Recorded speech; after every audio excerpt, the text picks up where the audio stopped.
I was 16. It was summer, and I was spending most of it playing Dragon Age Origins, having an absolute blast of a time. I was really, really enjoying it.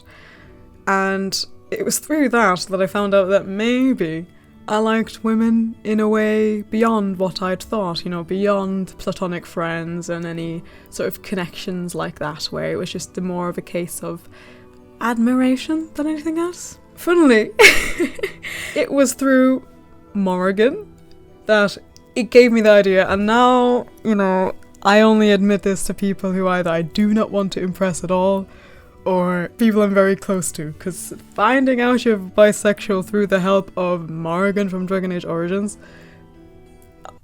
I can imagine a lot of people would have a certain reaction to that. It was the seed that was planted that made me think, is there something to this? Now naturally, I discovered later on that there was a lot more to it than, you know, my connection to a video game character. That's very much a very fantastical sort of thing. But it made me introspective. And that's when I was like, okay, let's roll this back. Let's see if there's something to this.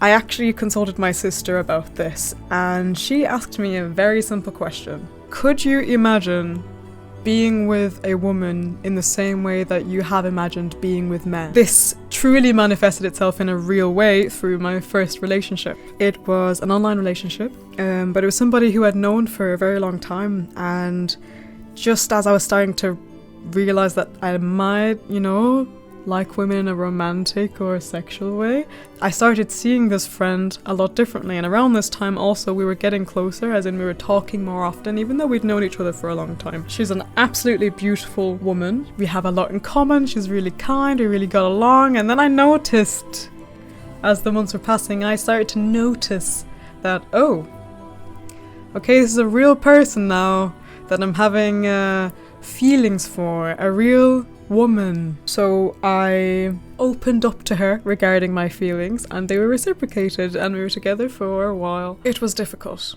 It was difficult for a plethora of reasons, and the majority of them nothing to do with her at all. In fact, they were all sort of problems with me, largely.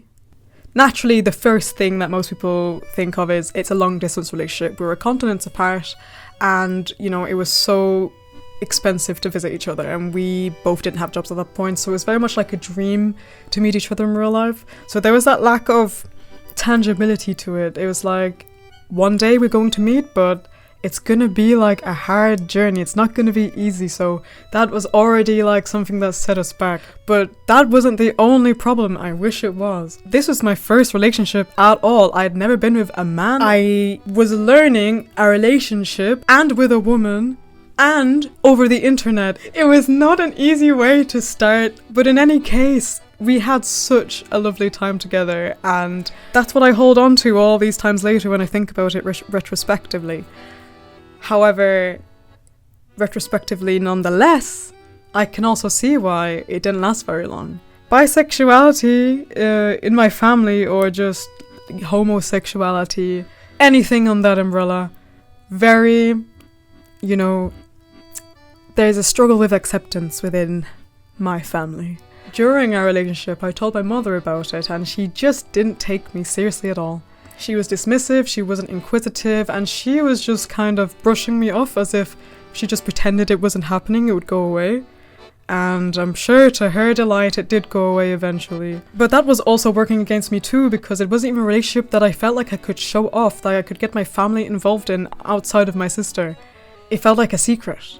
During this time also, I was going through my first bouts of depression, and all of these factors combined made it so in the end it just didn't work out. But I can say with absolute gratitude that since then, years after we broke up, we have met in person many times. We meet quite often now because we still remain friends. Honestly, I have all the love in the world for her, and I'm really, really glad that we can meet more often now. But that leaves me here where I have had a girlfriend, but I've not been able to experience any of the quintessential aspects of it. The physicality and the living in the truth of the relationship, because it always felt like something I had to hide.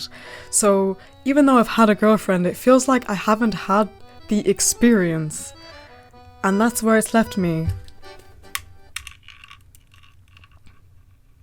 But since then, I've had relationships with men. In fact, not long after I broke up with my ex-girlfriend, I went into another online relationship with a man, completely unprecedented. I was pretty sure that, given how difficult I found the first online relationship, that I wouldn't do it again. But things happened. I met someone that I felt really compatible with, and we went with it. But this time it was different for several reasons. He was in the same continent as me.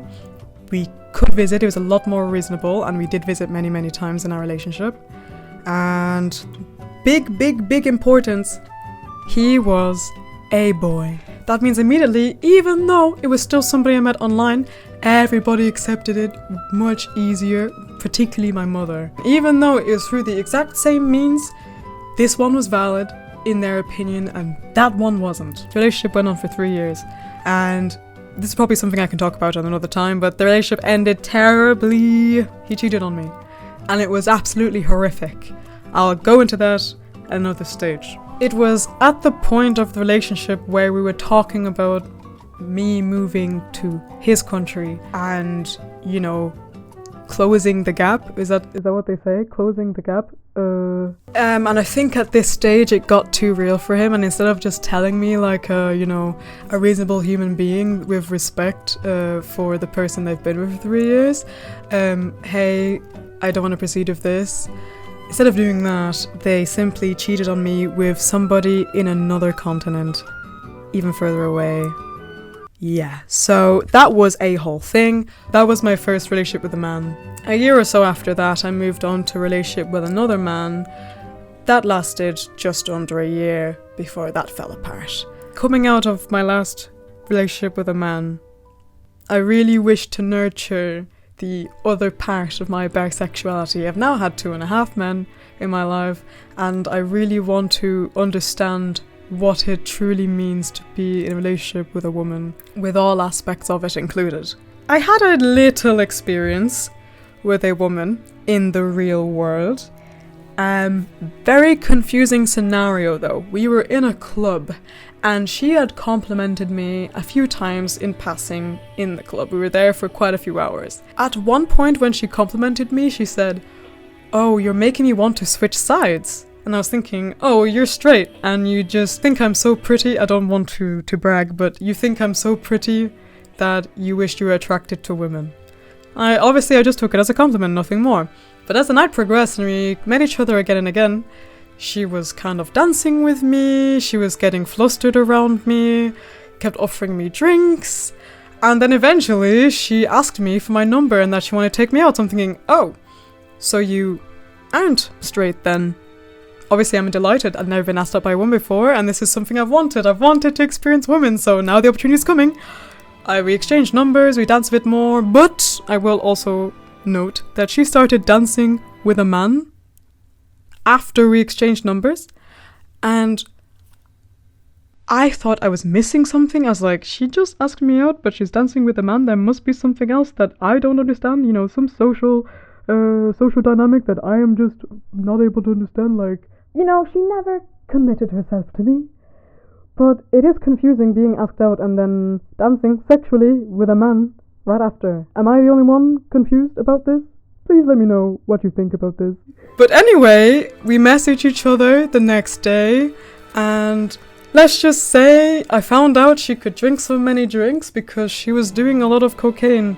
And no judgment whatsoever, but because of how I want to create my relationship with substances, I just felt like it would conflict. But in any case, I didn't mention any of this. This was just something I just had in the back of my head. After a few messages back and forth, she never asked me out. Never. So I let that go. There are plenty of beautiful women that I see out and about in clubs and things like that, but the issue is, I'm going to assume most women are straight, so I don't want to hit on someone, plus I don't know how to hit on someone. I've never done that. I've never done it with intention. I've never been like, I'm going to hit on this person, and I've had a strategy, and it's just not me. I just hope, to talk to them and see, the vibes, and we exchange energy, and I just like talking to people and seeing what comes of that. Because of my difficulties navigating this in the real world and trying to just see who is not straight, which I don't know how you're supposed to do that, just out and about. So I did the more lame thing, but a bit more predictable thing, and I downloaded Hinge. And I had it for a week, and I didn't delete it for the reasons you think. I really don't want to sound self-centered when I say this, but I had a lot of traffic on Hinge. I had it for a week, like I said, and in that time I had about 25 matches. This was just women, by the way. It wasn't also men in this pool, it was just women. I was absolutely bamboozled. I thought I would have maybe 7, 8 in the first few days, and we'd go into that. But I was getting so many likes that I was feeling overwhelmed. Not to mention, there was somebody I was speaking to, the first person I matched on there, that I was actually really interested in, and I wanted to continue talking to them, and we were talking the most in depth out of everyone else I'd been speaking to. So we moved to a different app, and I uninstalled Hinge. At first I paused it, then I uninstalled it. I was like, see, I have a thing where I can only deal with one person at a time. With dating, I don't feel good just speaking to different people like I'm shopping. Say for example, I'm speaking to 4 people and all 4 of them are interested in me and all directing a lot of energy and effort into me, and I'm just going between them. That doesn't feel good to me. I'm very, very, very monogamous. So even just in the talking stages, I only want to do it with one person at a time. So once I found the one person that I was interested in talking to, I was like, okay, I can leave the rest. But it's too soon to say, but as of recording this, I have no idea actually how me and that person are currently gonna go. I haven't been responded to for a few days. So this is another thing I want to complain about, because I've noticed this on Bumble BFF, not even dating apps, just Bumble BFF. So many women will download an app with the intention of making friends or making connections of any kind. And then when you match, you think, okay, perfect, we have an opportunity now. You match and then they give you these one-word responses. You ask a question, they say, oh, I like films. What am I supposed to do with that? How am I supposed to respond to I like films? And then I could ask you, oh, what films do you like? And then they say, ooh, many. Okay, just tell me you don't want to talk to me, or they make a plan and then they don't respond. Why do you have the app if you don't want to talk? And why, if you don't want to talk, why don't you just tell me that? Because I would rather not be wasting my time talking. I've only had sex with penises, and honestly, that's kind of been difficult to navigate as it is. So trying to navigate a female body, which sounds, intuitive considering I have one, but I've never, dealt with another person's female body, and I have no idea how it works, and naturally the only way to do it is experience, but it's basically, I'm feeling super excited about discovering that one day, and learning that, and having that connection with someone, and learning more about my own sexuality in that way, and learning about theirs. But at the same time, it's what the fuck do you do? So this video, I just wanted to come in with something a bit light, because I have quite a few topics I want to discuss on this channel, but I wanted to get something a little bit easy, because I can be a bit hardcore. If you stick around, you'll come to know. But I think it's something many people can also relate to, many other bisexual women or lesbians who've never had a relationship before. It's such a difficult thing, especially depending on your location, to find other people, other queer people, especially if you live in a small town or something. There's definitely a yearning to experience this part of me that hasn't been able to be fully discovered.